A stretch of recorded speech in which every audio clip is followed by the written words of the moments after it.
Processing fuel is the first priority once the basic frame is standing. Green or frozen wood contains too much moisture to burn efficiently inside a small space. By bucking the fallen timber and splitting it down, the builder exposes the drier, denser heartwood.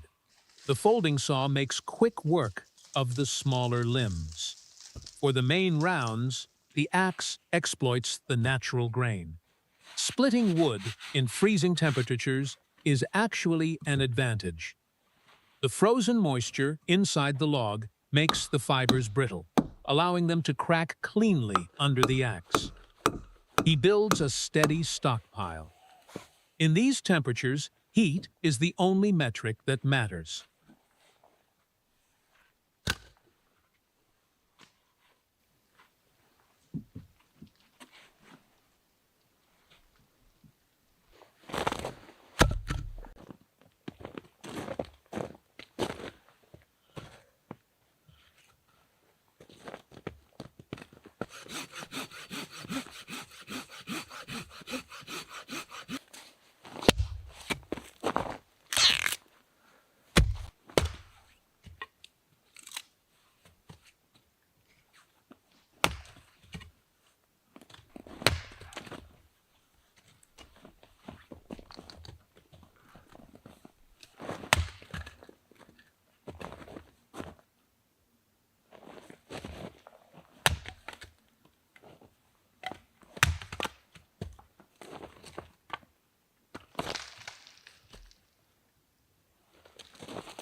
Inside the dugout, he establishes the initial heat source. A portable thin-walled metal stove serves as the temporary engine while the heavy construction continues. Draft is the critical variable in any enclosed fire. Adjusting the lower air vent controls the oxygen flow, dictating exactly how fast the fuel burns. If the intake is too wide, the wood is consumed before it can radiate meaningful heat. If it is too restricted, the fire chokes. Heat dials in the airflow. The thin metal walls immediately transfer thermal energy to the surrounding earth. As the dirt floor and log walls absorb this heat, the ambient temperature inside the small space begins to stabilize. Smoke clears the canopy. The shelter is breathing.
The temporary heat source is soon replaced by a permanent solution.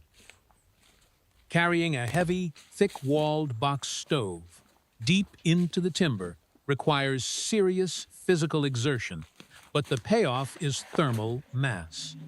Thicker metal retains and radiates heat far longer than light portable models, projecting warmth into the cabin long after the main fire has died down to coals.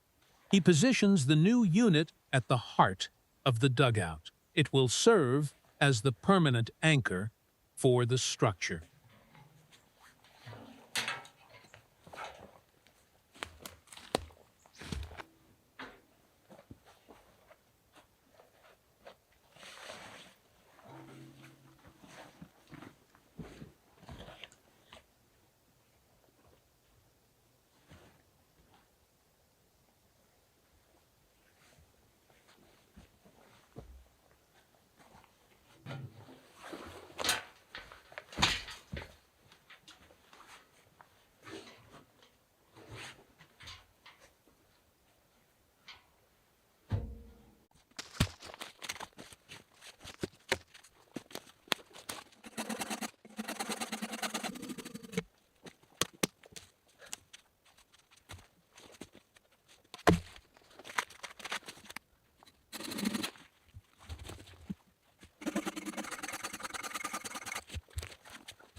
Hours later, the focus shifts to sealing the structural envelope.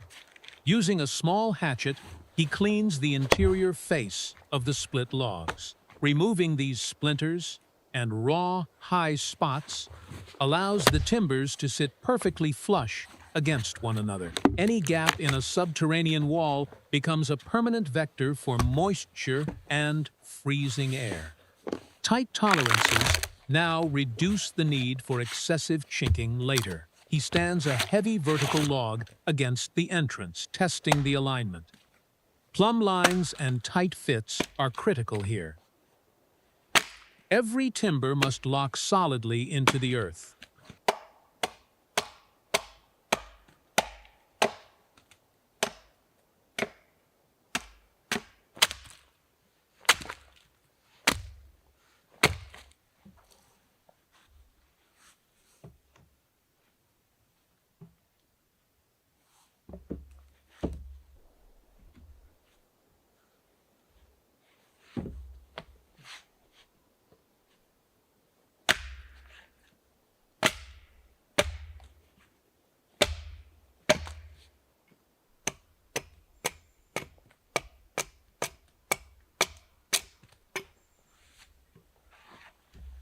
He moves to frame the primary access point.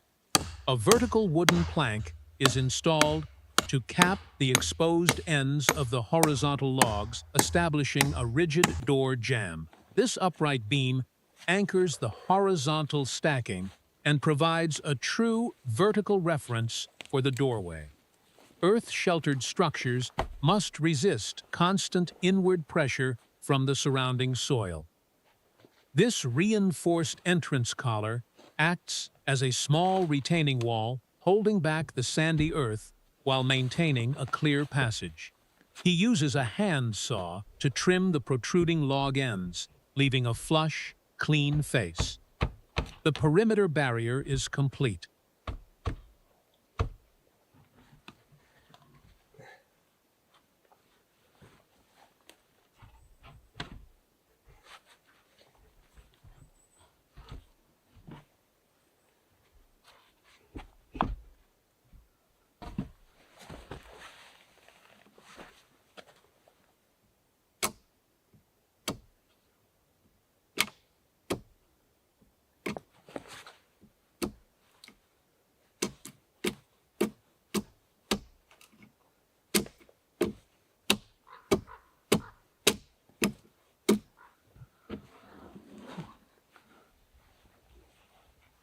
As darkness falls, the final weatherproofing begins.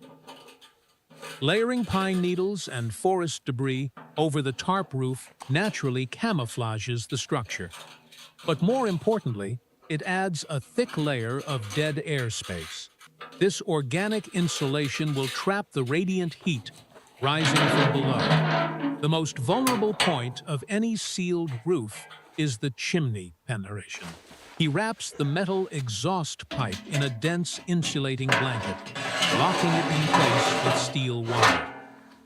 Without this thermal break, the extreme heat of the metal pipe would melt the synthetic tarp and ignite the dry forest debris resting against it.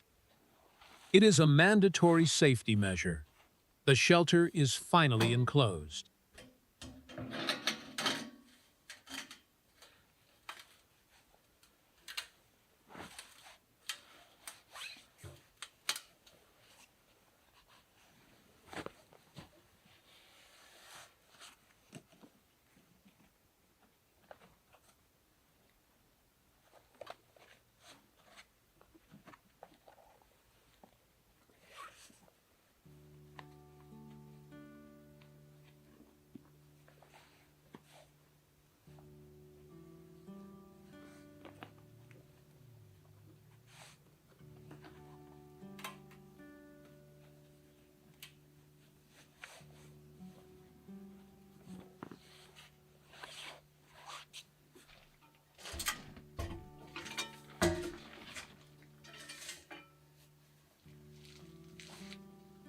The chimney is seated through the roof, and wooden stakes anchor the external pipe against winter winds.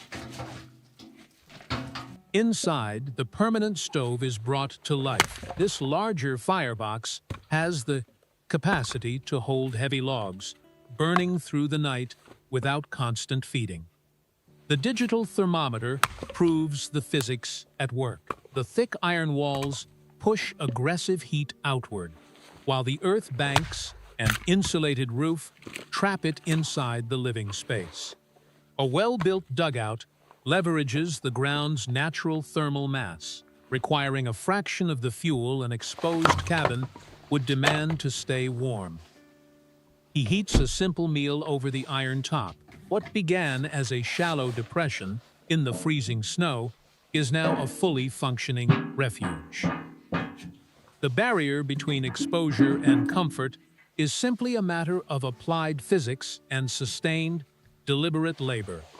In the deep winter, a space that holds heat is a space that sustains life.